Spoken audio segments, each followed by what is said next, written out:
Most people hear the word Dhikr and think of repetition.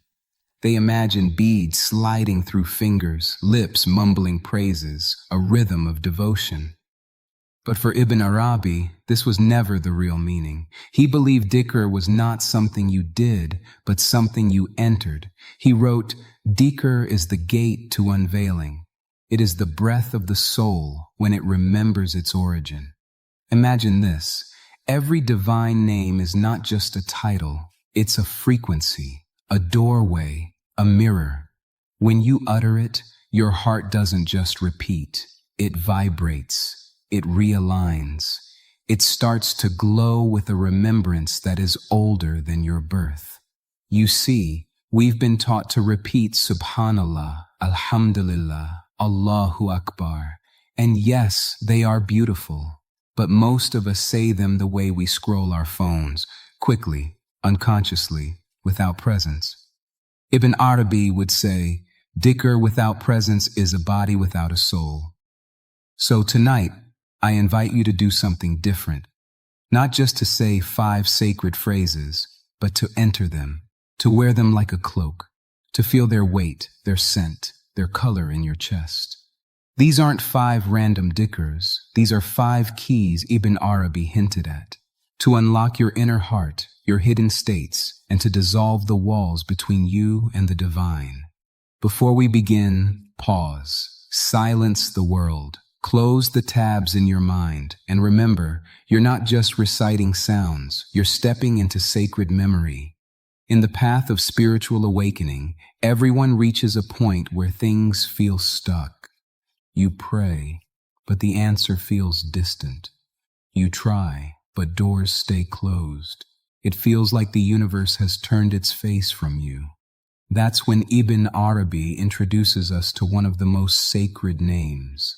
Ya Fatah, the opener. But he warns, do not ask for openings outwardly before you allow an opening inwardly. You see, in Arabic, fath doesn't just mean to open a door, it means a divine unlocking, a release of what's hidden, a tearing of veils that block inner clarity. So when you whisper, Ya Fatah, you're not begging for something outside to happen. You're asking for a veil within you to drop. Ibn Arabi taught that each soul has locked chambers, places where pain, pride, fear, or even laziness live. These chambers block your connection to divine flow. And Ya Fatah is not a magic word. It's a key, a vibration that breaks open the locks you've unconsciously placed on your own heart. Ask yourself, what opportunity are you blind to because you're expecting it to arrive wearing a different costume? What door might already be open, but you never tried to walk through it? Sometimes the gate is not locked, it's just your perception that is. Ibn Arabi wrote, the real has already opened all things, but it is veils of self that believe they are closed. When you recite Ya Fatah, you are affirming, I no longer believe in walls. I am ready to see the unseen. I surrender my will to the will that sees beyond. So tonight, don't chant it casually. Don't rush it. Sit still, feel your chest. Whisper it like you are calling someone deeply beloved to come home. Ya Fatah, Ya Fatah, Ya Fatah. Repeat it 33 times, then breathe in silence and listen. The doors you've been waiting for may already be open. You just have to walk through them with a heart that finally sees. If you've ever asked yourself, why does provision come to some people easily while I struggle? Then this name is for you. Ya Wahhab, the giver of gifts. But don't misunderstand. This is not about gifts you can see. Ibn Arabi taught that Wahhab doesn't just give things. He gives capacities. He wrote, when he gives, he does not place it in your hand. He places it in your being. You might be asking for money, for success, for comfort. But God may be trying to give you vision, patience, intuition, or depth. Gifts that shape who you are, not what you have. Because in Ibn Arabi's view, the most precious gifts from the divine don't show up in your life. They show up in you. So when you say Ya Wahhab, you're not just asking for more, you're asking for what truly fits your soul. Many of us are overwhelmed with desires, but Ibn Arabi would say, before you ask for a gift, ask to be made worthy of it. Because real giving is not just about receiving, it's about becoming the one who can hold what's sacred without breaking. So tonight, when you whisper Ya Wahhab, don't say it with the anxiety of lack. Say it with the confidence of someone being prepared for a gift they never even knew how to ask for. Repeat it slowly. Taste the sound. Feel its echo in your chest. Ya Wahhab, Ya Wahhab.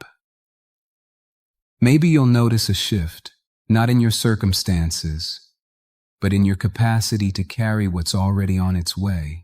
If the world around you feels dark, if your own mind has become a maze of doubts, regrets, and fears, then Ya Nur is not just a name, it's a return.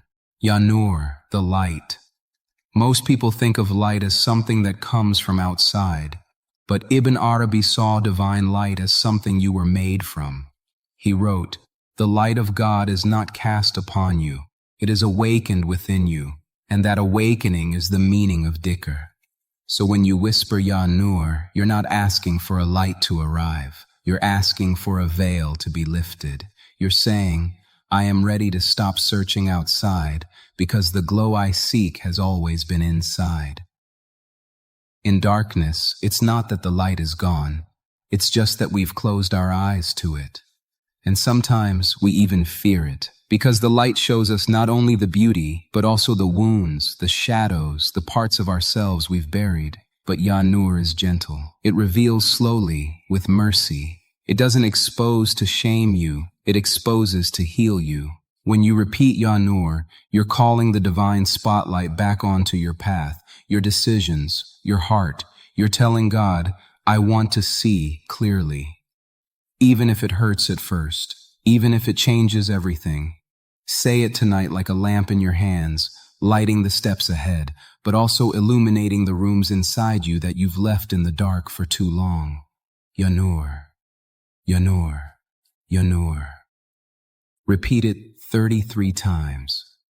Then close your eyes and see what rises from within. There are wounds you can't explain. There are heavinesses you carry that no one else can see. You smile, but inside, something aches, softly, quietly. That's where Ya Latif enters. Ya Latif, the subtle, the gentle, the one who moves through what is too fine to be noticed. Ibn Arabi described lutf, this divine subtlety, as the way God touches without touching, heals without breaking, changes without force. He wrote, God's lutf is the unseen breeze that lifts you while you sleep, that softens your sorrow before you even cry. When life feels raw, when your insides feel like glass, fragile and sharp, you don't need loud miracles. You need something delicate, and that's Ya Latif.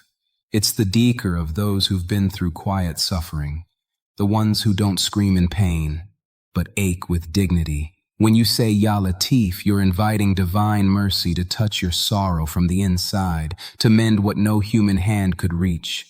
Not every wound needs fixing, some just need holding. Ya Latif is how God holds you. It's how He reminds you that gentleness is not weakness, it's divine power in its softest form. So tonight, say it like a whisper to your own soul. Ya Latif, Ya Latif. Repeat it gently 33 times. Then sit in silence and allow something unseen to move within you, not with noise, but with divine kindness. Everything around you changes. People shift, promises break, plans dissolve. Even your own thoughts, dreams, and desires evolve.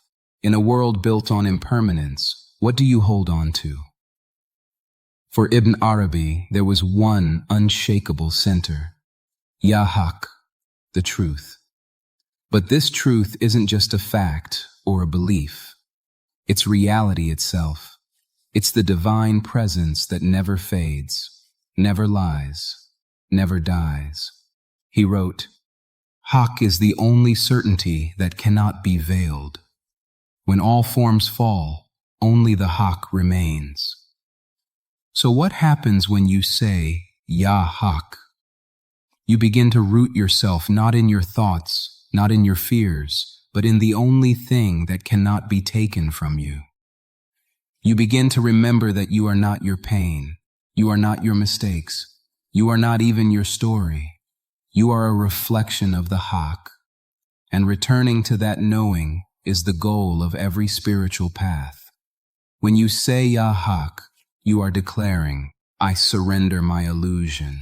I stand in what is real, even if it hurts, even if it undoes everything you thought you knew. This is the most powerful of the five, because Ya Haq doesn't give comfort, it gives truth. And sometimes, truth shakes you before it settles you. So tonight say it with full presence, not as a chant, but as a vow to live in truth, to speak with truth, to love through truth. Ya Haq, Ya Haq, Ya Haq. Repeat it 33 times, then fall into silence. And in that silence, you may discover the one thing that was always there, always waiting, always calling. The Haq. Before you leave this space of remembrance, ask yourself, did something stir in your soul tonight? If even a single word touched you, if even one name echoed where silence once lived, then this is just the beginning. There's more to remember, more to awaken, more doors waiting to open inside you. So if your heart whispered, follow it. Subscribe to Heart's Whisper, not for content, but for companionship on your journey back to the one. Because sometimes, all it takes is one more name to change everything.